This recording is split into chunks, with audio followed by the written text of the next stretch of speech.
What is up, everybody? Welcome to today's video. In today's video, I want to talk about my likes and dislikes and stuff that I was kind of in the middle on in the film Superman 2025, James Gunn's Superman, the start of the new DCU, whatever you want to call it. I want to talk about the spoilers. It's been over a week since the film has been out. I saw it last Tuesday. I've been trying to hold off on doing this spoiler video, but now seems like as good of a time as ever.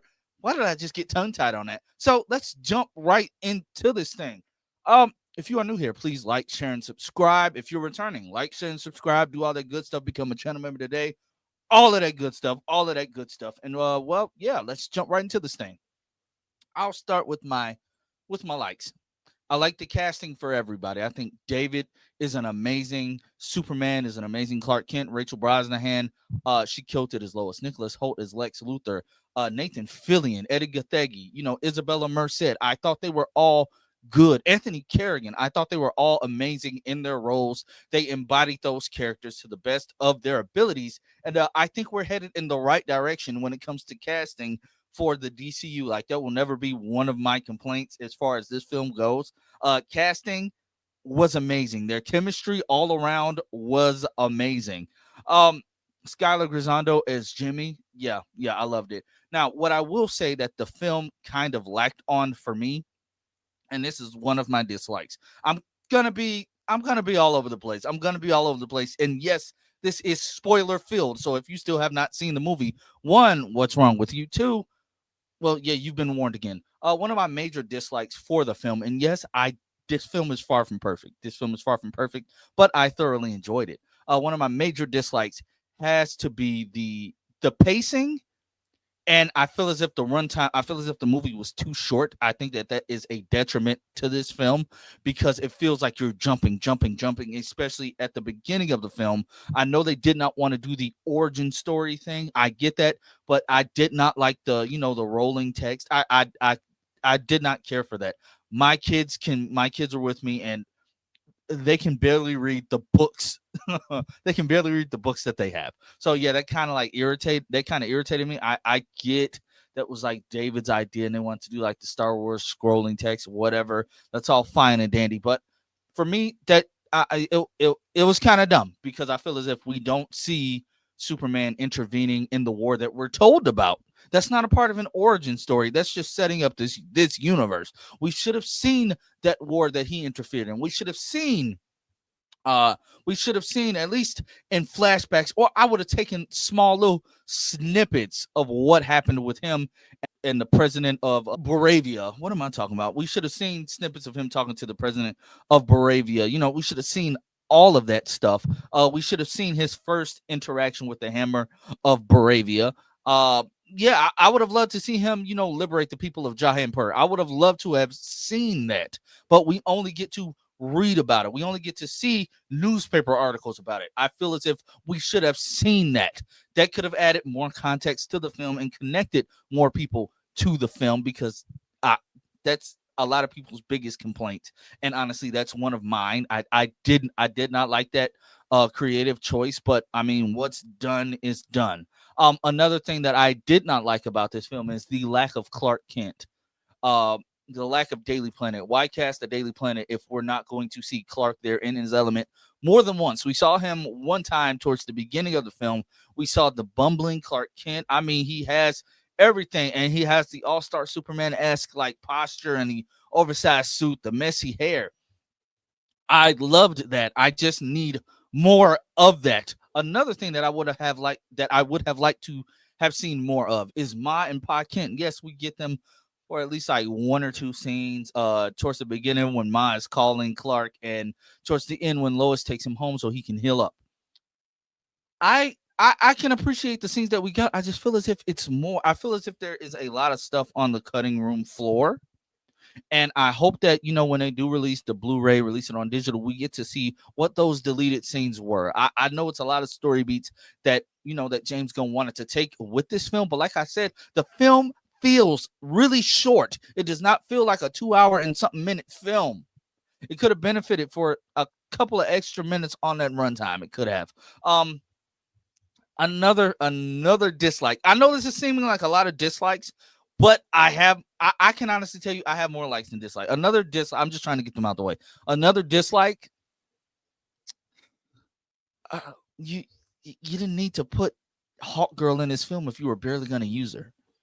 And I know we joke about the screeching and the Hawk thing, but like I've never seen Hawk Girl do that. So honestly, like it's cringy. Like I get the stylistic choice and wanting to do that, but it got kind of cringy. And her not actually having a substantial role like that of Guy Gardner or that of Mr. Terrific, she just felt like she was dropped there. And the same goes for the rest of the Daily Planet. Not having a lot of Clark in the Daily Planet, but you do get to see the people of the Daily Planet. Ket Grant had what, 2 lines? Ron Troop said a line. What was the point of announcing their casting? What was the point of that? We saw more of Lex and his goons, his henchmen, the people that work for him, which a lot of them, if you dive real deep into the casting list and see who these people are, it's a lot of deep cuts from DC Comics, and that I can appreciate from James Gunn. James Gunn does know his Superman lore. He does study, he does dive deep.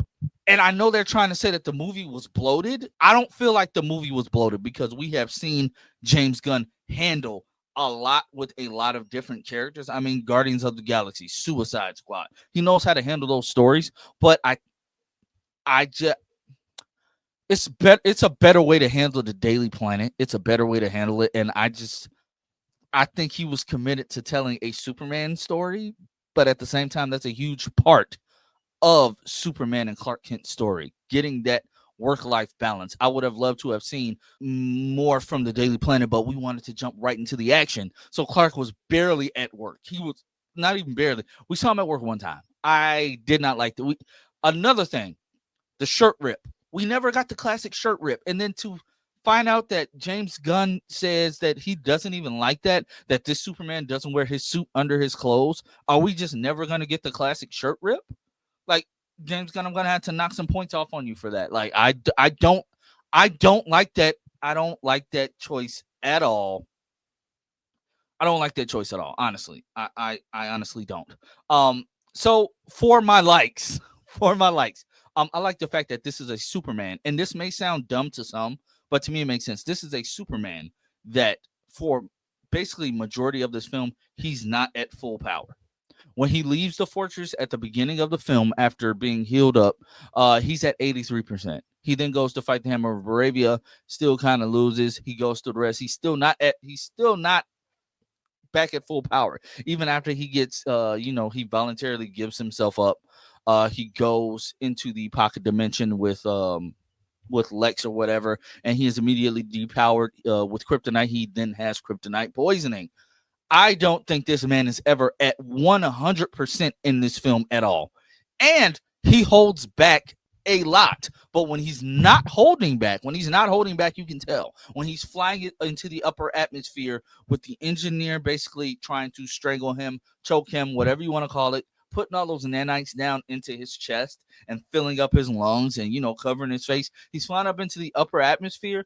Ultraman, who we know is a clone of Clark, a stronger clone, is literally punching him dead in the chest, and he's not flinching at all. He's still flying up into the upper atmosphere. I think that's the one time when that's when he was not holding back the most. And I think I think that's going to be one of the biggest things with this Superman in this universe, knowing when to hold back and knowing when to not hold back. I think that was that's honestly his biggest strength, and I love that they demonstrated that in this film. Especially like during the kaiju fight, he did not want to kill the kaiju. He did his best to protect everybody, and I love that. I love seeing him. Some people may say it's cringy. I love seeing him run to save the squirrel. I love the fact that when the kaiju was about to fall back into the building, he flew behind him and held him up and pushed him back. His back may have cracked the glass. He even checked on all the civilians after the kaiju blew the fire into the Chaco's presentation room. He checked on everybody. I thought that was really, really, really cool as well. Another thing that I liked is how fleshed out this universe seems. Even at the Hall of Justice, we get to see a mural. And yes, we know metahumans. This world has been going for the past 300 years with metahumans, empowered people, and all of that goodness. So we see the Justice Society of America, Jay Garrick, Vibe, Wildcat, you know, deep cuts, heroes that have come before this Superman hit the screen, you know, this version of Superman hit the scene. So I think that that's really, really, really cool to see. We're getting a fleshed out universe. Everybody's just not starting from point one once this starts. And I can appreciate that. I like that. I like that we're building a world around that because, like James Gunn has previously said, we can get, you know, stories in the past, stories in the future, yada, yada, yada. And I love that aspect. That's one thing about James Gunn I can always appreciate. He is a great storyteller. Another detriment to this is sometimes the emotional beats of the film do get undercut with a joke, and it works, and sometimes it doesn't. If you're a fan of James Gunn's Gunnisms, you'll like it. If you're not a fan of his Gunnisms, you can care less. And honestly, that's okay. That's okay. That's how the cookie crumbles, as you can say. But I don't want this video to go on too long. But yeah, as you can see, I have a couple things that I don't care for at all, and I have a couple things that I love. But all in all, I thoroughly enjoyed this film.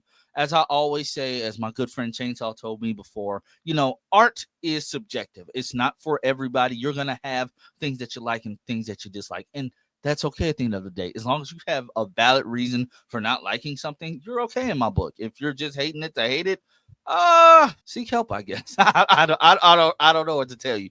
But guys, if you have not seen Superman, I highly encourage you to see it. This is a great jumping off point for this new DCU. We have Peacemaker coming next month in August, and then we have Lanterns and Supergirl coming next year. So I'm very excited to see where this universe is going. The numbers are looking good for Superman. And yeah, that's all I got. But yeah. If you're new here, please like, share, and subscribe. If you're returning, do the same, and I'll catch you all next time.